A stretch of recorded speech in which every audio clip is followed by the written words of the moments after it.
एक क्षण डोळे मिटा आणि अशी कल्पना करा, आज स्वामी तुमच्या घरी आलेत.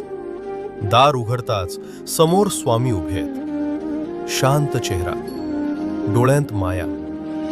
ते आत येतात. कसलाही प्रश्न न विचारता तुमच्या बाजूला बसतात आणि हळूच म्हणतात, तू खूप काही सहन केलेस आणि तरीही तू उभा आहेस.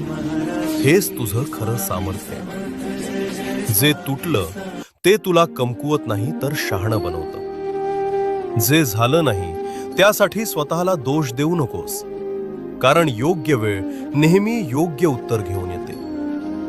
स्वामी तुमच्याकडे शांत नजरेनं पाहतात आणि पुढे म्हणतात, आयुष्य तुला तोडायला आलं नाही, ते तुला घडवायला आलंय. त्या एका क्षणात मन हलकं होतं, श्वास शांत होतो आणि आत कुठेतरी नवी उमेद जागी होते.